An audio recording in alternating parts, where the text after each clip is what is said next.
We're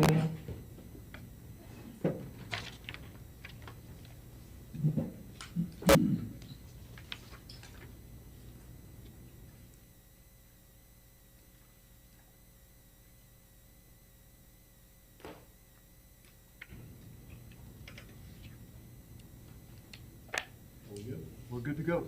Okay. All right. Let's call the meeting to order. I second. Okay. All right. Roll call. Review. Murphy? Here. Haynes? Here. Matthews? Yes. Talik? Yes. And Lawfer. Present. Okay. Now, I guess we have some old business to go over. And is there any old business? Nope. It says nope right there. New business. Approval of minutes from February 7th, 27th of 2025. And also the minutes, well, I guess we should do it separately. Has everybody had a chance to read the minutes from February 27th, 2025? Yes. You see any corrections or anything that need to be made on that? Okay. All right, is there a motion to approve the minutes? I'll motion to approve the minutes. I'll second that motion. Second, okay. All in favor? Aye. Aye. Aye. Okay. All right. Let's go on to the approving the minutes of May 15th, 2025. Everybody's had a chance to review the minutes and everything? Yes. Any corrections or anything that need to be made on it? Okay. All right.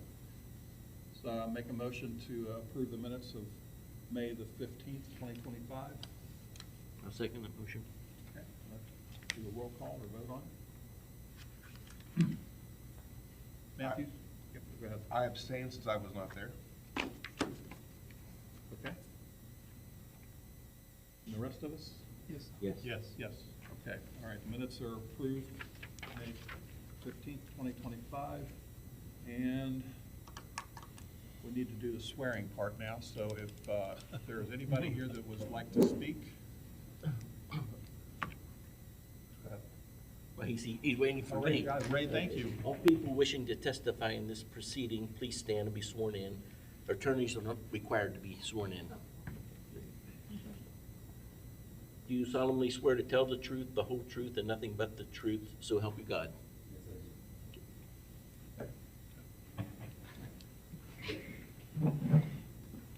Now, when you, please, go ahead, Eric, I guess you're, or who's up? So we're going to open the hearing for conditional use application number 2501 and variance 2501. The applicant is the Reserve at London LLC.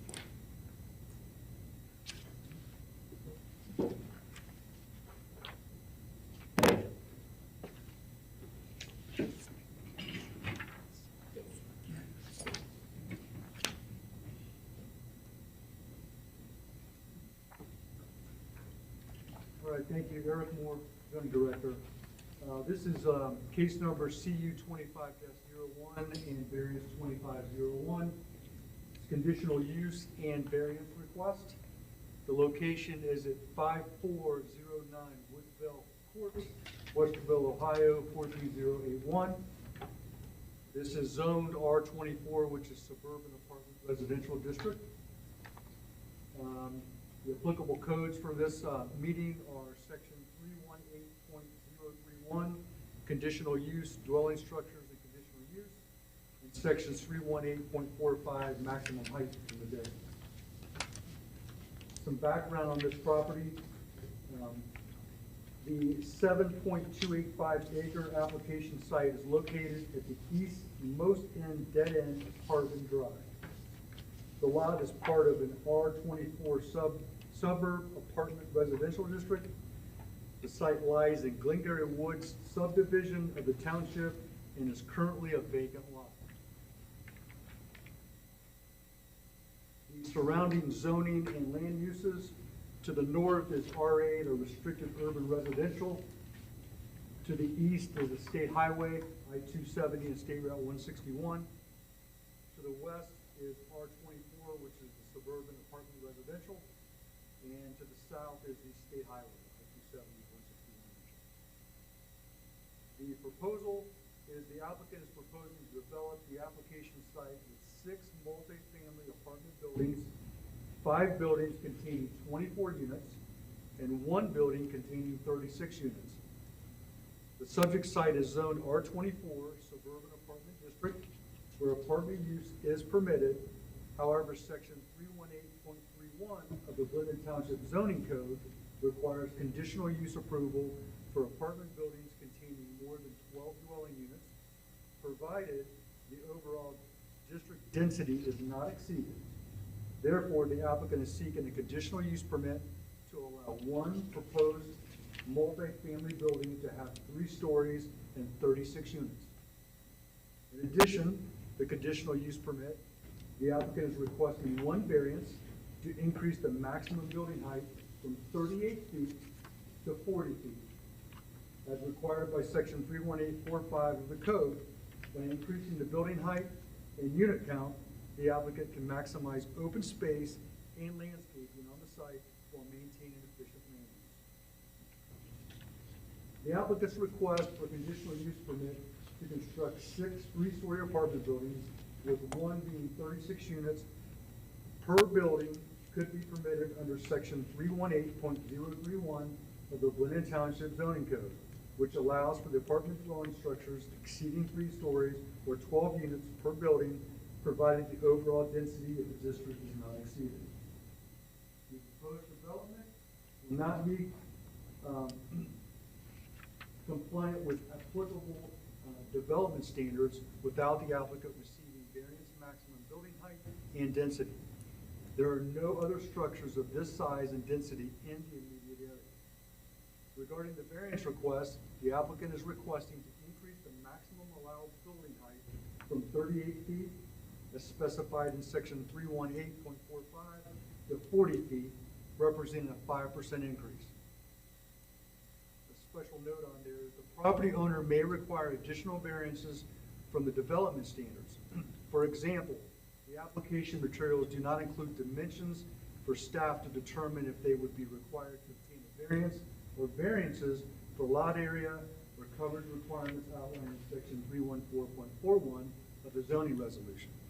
If the applicant were to desire to deviate from those standards, they would be required to come to the BZA to request additional variance. The conditional use criteria, the following are 7 criteria for granting conditional use, and all the factors shall be weighed and balanced in determining whether the conditional use is warranted. It is also important to note that the applicant bears the burden of proof that the conditional use criteria has been met and the application of the zoning requirement to the subject property would be inequitable without it. For the variance criteria is the following are 7 criteria for granting the area variance, and the factors shall be weighed and balanced in determining whether a variance is warranted. It's also important to note that the applicant bears the burden of proof that the variance criteria have been met and the application of the zoning requirements to the subject property would be inequitable without. I can read those 7 if you would like me to, or we can just go on. Okay. Thank you. In summary, the applicant is requesting a conditional use permit and a variance to allow for the development of 6 3-story multifamily apartment buildings, 5 buildings containing 24 units, 1 containing 36 units. While the R24 district permits multifamily use, section 318.031 of the Glidden Township zoning code requires approval of a conditional use permit for structures exceeding 3 stories or containing more than 12 units, so long as the district's overall density is not exceeded.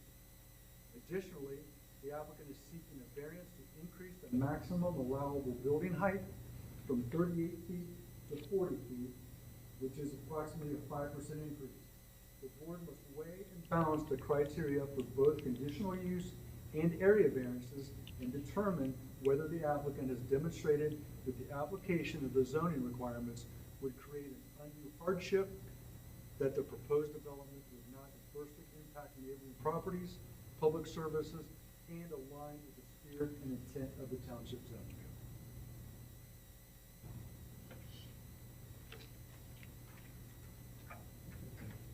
Thank you.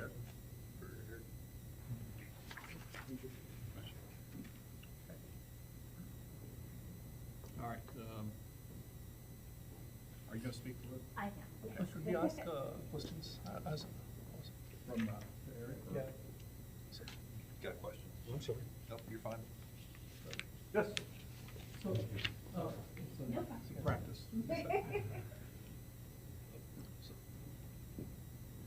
So I want to ask, what is the density permitted by the zoning code for R24? The density Yeah. for that area, 24 units, maximum 24 units per acre. Okay, And the buildings that they're requesting now, it's like 22.5, 23%, something like that, with their proposal. Meets density as proposed. Yes. what is the total number of units being proposed? 156. 156, yeah. Okay, fair.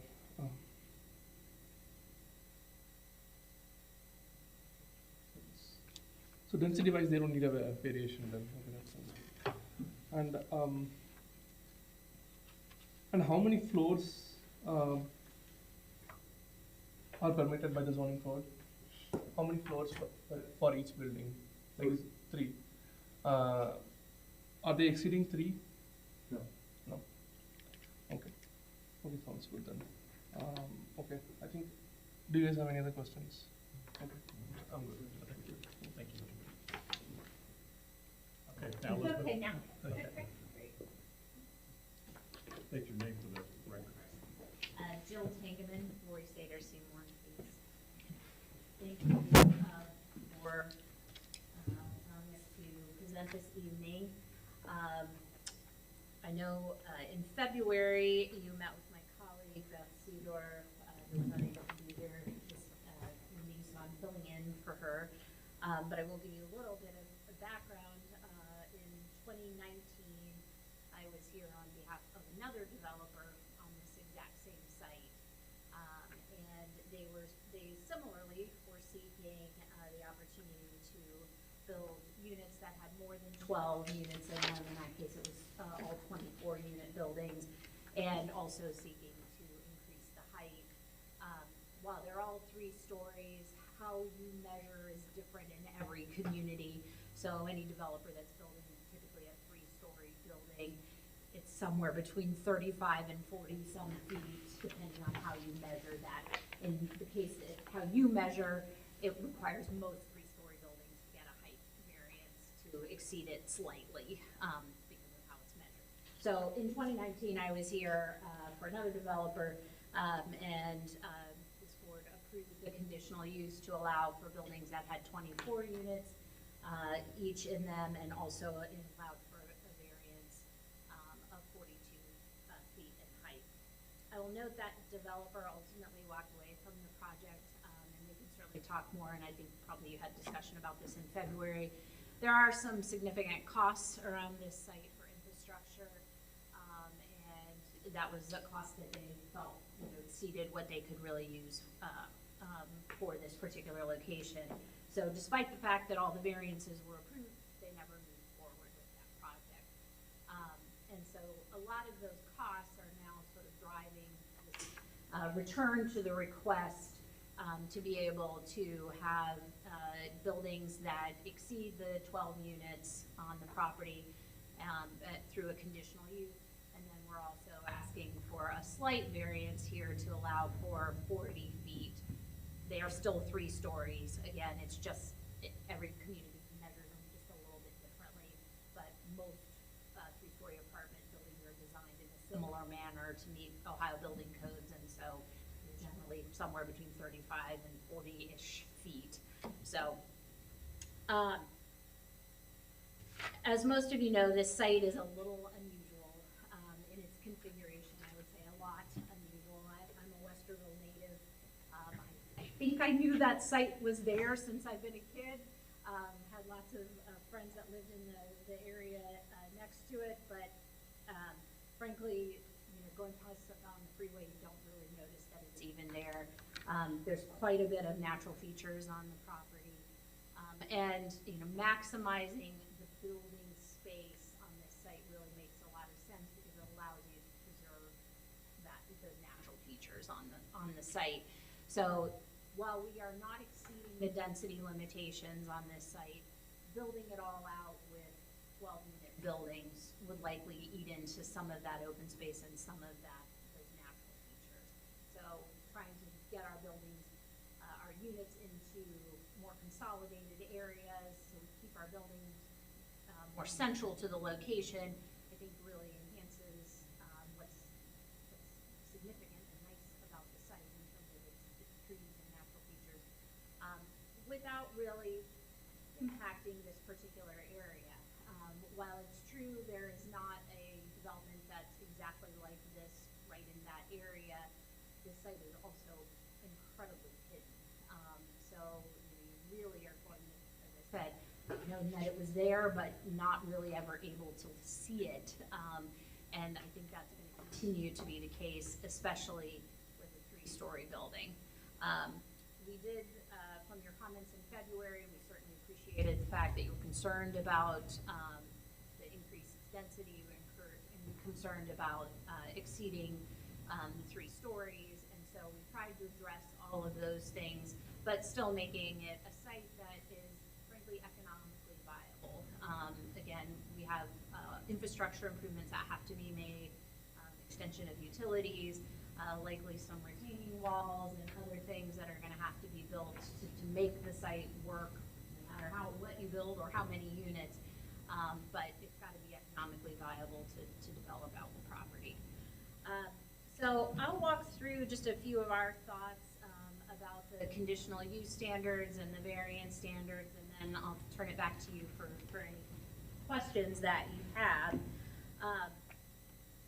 Again, relating it to the existing and probable future land use, there's not a lot left in this area to be developed, so I don't think we're impacting anything that might come down the road.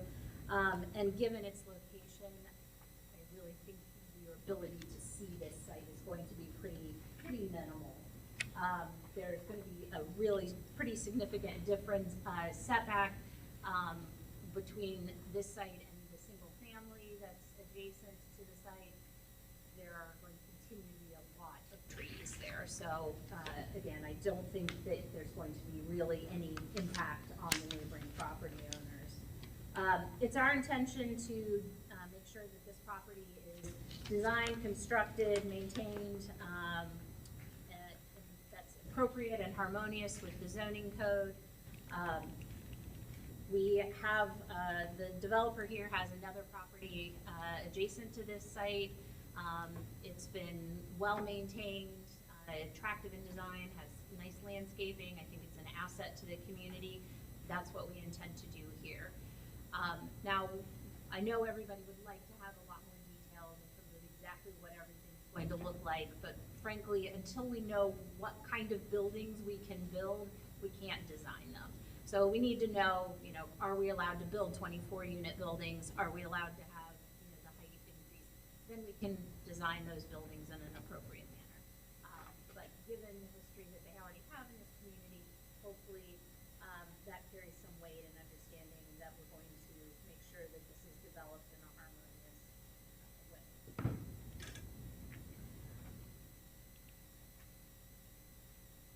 Again, we talked about the property. Proposed development really will not be hazardous or disturbing to any of the existing uses, incredibly well screened, and it's a needed development. I live in this area, and as do you. Housing is at a premium in this area, and looking for opportunities, especially for our workforce folks, is really important, and we want to make sure that we have quality housing, for folks moving into this area, and I think that this will meet an important need. be responsive to the housing shortage and this area is certainly experiencing. We provided will serve letters from utilities, Aqua in particular. Again, this is where the infrastructure cost came from. This is a bit of what drove the last developer away. Fortunately, because they own the neighboring site, that allows for easements and other things and makes getting this development done possible, where another developer would really struggle with the costs for this project. Again, we're going to meet all the other development standards that are in R24. We do acknowledge that, you know, as we get into the details of the development site, it is always possible that we would need an additional variance. We're not planning for that, but if we do, we'll of course come back to the Board of Zoning Appeals for those variances. If we aren't able to utilize the conditional use and move forward with this, we can use the site, of course, but I think that what we would end up with is a less attractive site. We can develop it all with 12-unit buildings, but it's going to necessitate some moving into the green space areas and things like that. And what we think is that we can maximize the development, keep it very central, and maintain all of the trees and the surrounding areas. So while it doesn't mean that we can't use the site, it certainly allows us to, I think, do a higher quality development that really emphasizes and protects the natural features that are on the site for this. The proposed development will not have any adverse effect on government services. And while the applicant did note that it was zoned R24, again, it did have a very similar conditional use and variance approved for this in 2019. And the applicant was in fact aware of that, maybe not understanding all of the particulars around that and how those work, and that they're more specific to the applicant. But I'm believing that they could build a very similar project to what was approved in previously. Now, with respect to the variance, again, the variance is pretty minor. We're just asking for the slight height increase. Again, still 3-story buildings. In terms of special conditions here, this site is, again, just an unusual site with all of its landscaping features and how it's configured with so little road frontage truly on a public road. You're really up against the highway for the most part. And I think given that the small increase in the height is very reasonable and allows us to preserve all these natural features. Without the variance, again, we can do the development. I think it's just going to necessitate damage to natural features that I think is not really the goal here. I don't think that this is really any particular special privilege to this applicant. This is such an unusual site, so I don't think, you know, that the fear of setting precedent, you know, in other areas is really applicable. I think this is exactly what variances are intended for, is very unique sites where following the exact rule doesn't really make sense. But I would challenge anyone to find a site that's quite this unique in the area.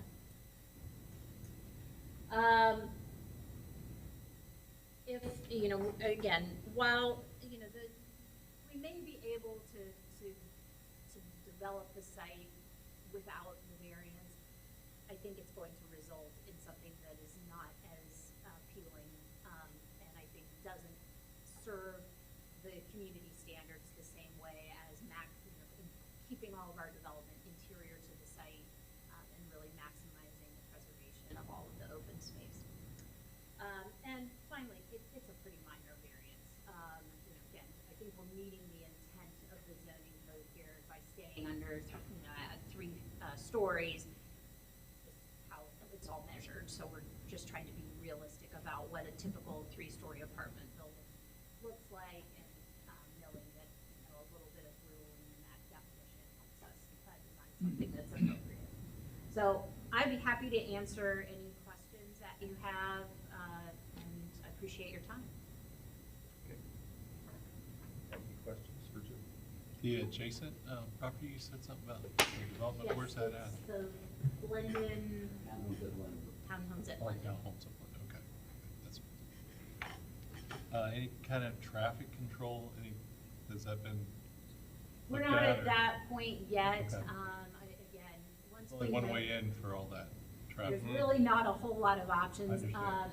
As I recall, At a there- dangerous intersection to boot. there are going to be, from the previous developer, there were some, road improvements that had to be addressed. We have not gotten that to that I point think here. it's too soon. Probably ODOT, right? It is. Same It thing is, with correct. ODOT.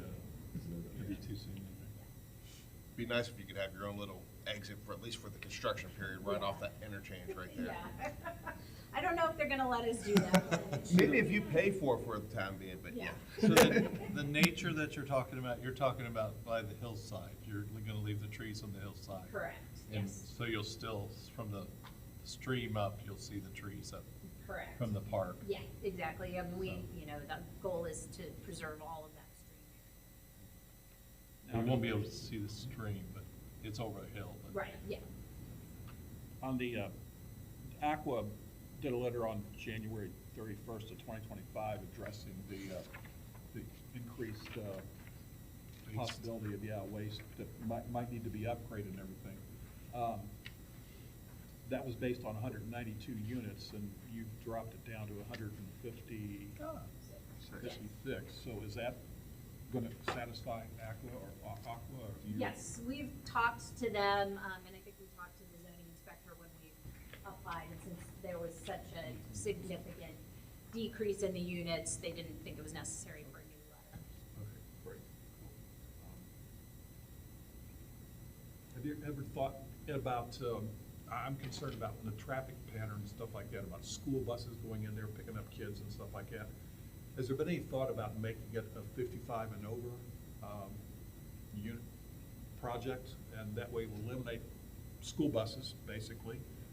Might increase ambulance runs and stuff like that, but been there, done that.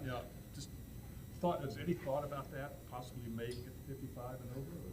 We did not entertain that thought. I think our thought process is more blended into the current community that we have next door and create one, sort of one nice community instead of having different communities that might not work as, as in tandem if it was same demographic age community. There's a swimming pool, I didn't see a swimming pool. Is there a swimming pool? Yeah. I Oh, think- is there one? Yeah. All right, We let's- have one, currently, Yep. at Glendon, and Yes. there'll be another one. There'll be another, okay.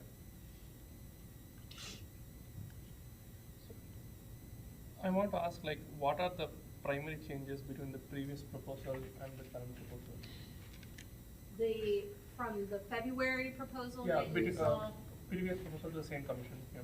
the previous proposal, as I recall, it was, four-story buildings, Yeah. correct? And so that was the primary difference, so that was resulting in a density increase also, which was 196 units. So when we came in February, we were asking for four-story buildings that had a total of 196 units. So that was exceeding the density limitation for the R24 district and also exceeding the building height. So now, after the discussion in February, we reduced it to three-story buildings and 156 units, which is now under the density limitation for R24. Is there anything special or unique in your building which makes it 40 feet instead of other regular three-floor apartment buildings? So I can tell you from doing development, this is my 30-some year practicing, and apartment building, three-story apartment buildings are almost always somewhere around 40. That's just the design. In Columbus, because of how they measure them, they fit in the 35-foot height district. So it's not really anything special. It's us making an assumption before we design the building, but making an assumption that most standard three-story apartment buildings are really roughly 40 feet in height. So another question is like, you mentioned that previously the 24 unit per building was approved. Was it for the same property or was it for a different property? Same property, exact same property. In 2019, it was for 20 buildings that were 24 units, 3 stories also, but they were asking for 42 feet in height, I recall. Okay. Exact same property. Did you receive an approval for 36 units per apartment before? No, they were all 24 unit buildings. So in this case, we have all 24 units and 136. Do you need the 36 units building, or if you have to make it 24 units as well, what would be your disadvantages or issues with it? If you have to reduce it from 36 to 24. Well, I think again, we know now that we have some significant costs on this site. And again, that's why the previous developer walked away, was that with the 24 unit building, they could not financially make it work. And that's 2019, we had tariffs and everything else that are increasing the cost. So I think the thought process here is we know we have some substantial infrastructure costs that we're going to have to manage on this site. And having the 36 unit building allows us to offset some of those costs without encroaching into the landscaping areas and those types of things. So again, nobody's going to develop this site unless it's economically feasible. So we're trying to, make sure that we have a development that is economically feasible. We have not fully engineered this site, so we're guessing right now about what all the infrastructure costs are going to be. That was going to be my next question. This is just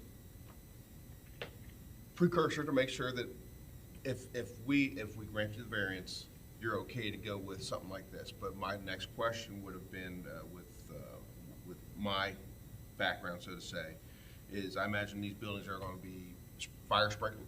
They'll have to be three-story. Right. So with that, there is a high probability of needing possibly a pump house on site too, a fire pump to serve those buildings. And I don't see anything conceptualized on there yet. I'm just saying, be careful. Yes, appreciate that. And again, yeah, we have work to do, absolutely, on this site. It's just hard to even, until we know what we're designing for, it's hard to even start that engineering in a real way. Okay. Thank you.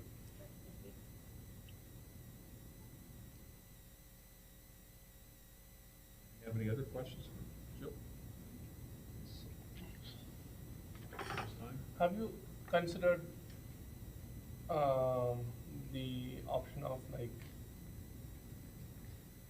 the 36 units? Do you know 36 units building into 224 units building?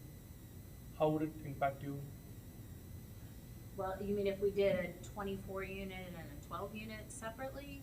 Yeah, or else like whatever you could do within the allowed density. I don't know how much space We you are, have. well, we're not exceeding the allowable density. We are under the allowed. Do you know how much how much limit do you have? How many more units can you add? Have to do the math, but it's allowed to have 24 units, and I believe per acre, and I believe we're at 22. So let's do the math to figure out what exactly that is. 7.25. Joel, would that lead to a bigger footprint though? Yeah, I mean, if you have Splitting it. if you split the 24 and 12, just by virtue of the reality of it, by the time you deal with building separation and all of those kinds of things, you're taking out more land than you would be if you just had a single 36 unit building. I believe the density allows for 174 units. That would still be within the density requirements. And we are proposing 156, you can go 20 more. Yeah. You So said- we you could- said we could 24 units per technically acre, build correct? another building if we wanted to, we're just not asking. Is there anything which makes this property unique for the need for a 36-unit building? Do you think, what do you think makes it unique? I think that the natural configuration of this site and the natural features on this site make it incredibly unique. We could, if it weren't for the fact that we had so many trees that we're trying to preserve and maximize on this site, we could just cut it and do all 12-unit buildings and not be here. But that's not really what we want out of the site, and I don't think it really serves the area. The idea is to preserve the natural features on this site. So I think this is an extremely unusual site. I also think it makes it unusual. We really have almost no neighbors. You know, there is one residential building that is close-ish. I mean, when you look at this map, there's not a single building in sight when you look at the overhead. And that, I think, makes it also incredibly unusual. I again, challenge you to find another site in this area that looks like this. Because, no, and so I think that those, you know, the characteristic of this particular site really lends itself to making sure we keep our development into a centralized footprint, and preserve those natural. Just for the mathematical or the square footage, do you know how much extra additional square footage you would take up if you break the 36-unit building into a 24 and 12 roughly? No, I don't know off the top of my head, but Yes. it's gonna necessitate a lot of new concrete, so there's no way to make a smaller, I mean, you have to have, by fire code, you have to have so much separation between buildings. So if you do two buildings, then you're gonna have pavement between those two buildings. So the impervious surface that you're gonna create by having two buildings is way more than what you're gonna create by having one building with all of these. The question I had is, the initial applicant back in February, was it 7 buildings? Or was I don't remember how many buildings, it was 190, it 192? It's on our, 196 on our units. minutes. It sounds like it was 7. I don't have the 26 number per- of buildings. 192 sounds about right with what you're saying, if I remember correctly. 6 Or 7.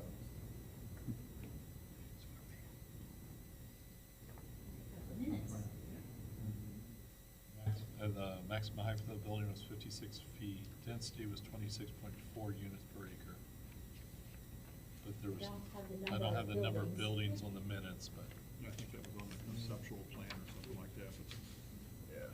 but 192 sounded, somebody mentioned 192 earlier. Right. Because we went from 192 to 156 units. that's a significant drop.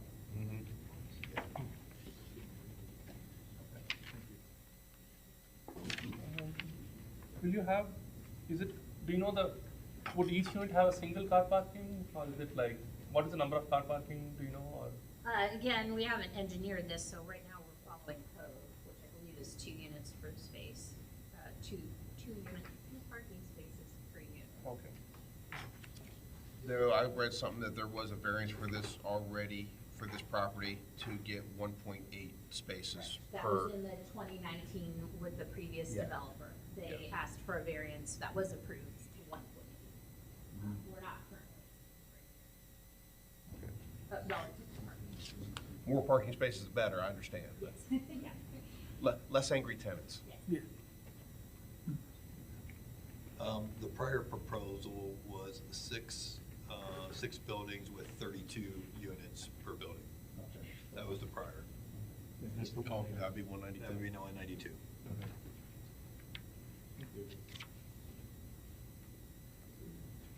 Do you just need this variance in the conditional use? Correct. Did you receive anything else, any other variance before, or like any other variance which you received before which you still need? No. No?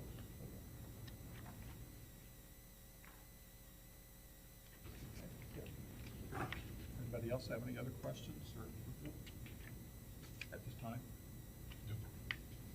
Okay, thank you, Jill, appreciate it. Great, thank you. public comment. I don't see anybody that, no public comment, okay. Gentlemen, what would you like to do?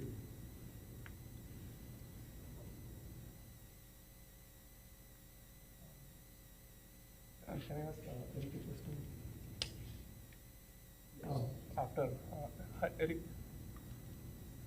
So, can you tell us what is the largest, what is the highest number of units this board has approved for a single apartment? You can tell us the answer later also if you. I'll have to tell you later because I don't know the answer to that. Okay. I don't know at the top of my head. Okay, thank you. Yeah. This is the only section that's zoned R24. I do know that. Okay. This is the only, this is the only R24? Okay. Okay, sir.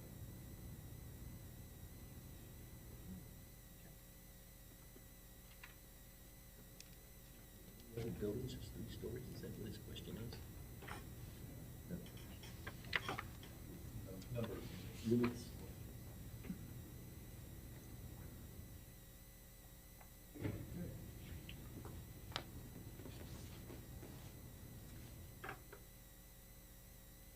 Would you like to go into private deliberation, or would you? Yeah, we can do that. We promise it will not be an hour and a half like that. Right. I would just, I really have nothing to add. I just wanted to thank you all again for coming out. Absolutely. I did want to say that we heard the concerns last time, and that's why we went back to the drawing board and tried to say as much as possible within, what was your interest, which was the 3 stories, and less building more of the area, more of the space, and that's how we, I think, this amount of units. So, it's all based on, listening to what we did last time. We shall return. I move to go into private deliberations. I second, yeah. Thank you. Motion is second. Second. Yep. All in favor? Aye. And if it's more than an hour and a half, knock on the door. Means we fell asleep.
Findings?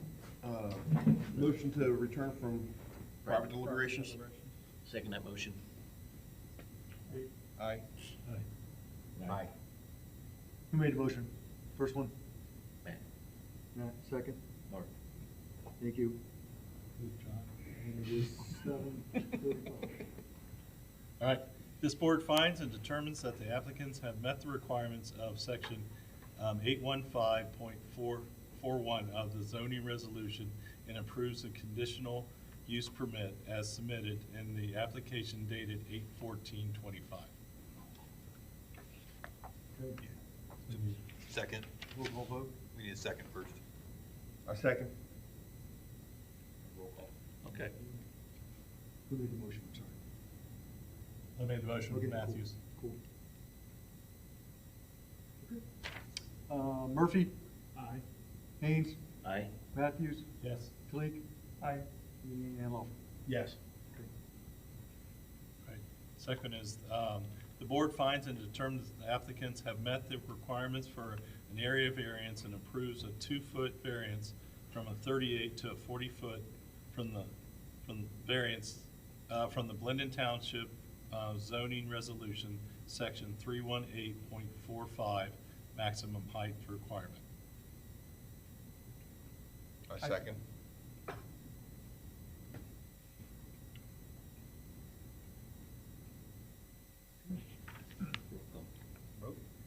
Murphy?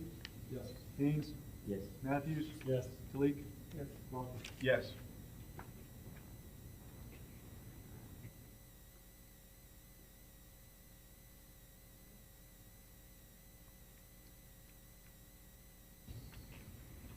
Anything else, gents?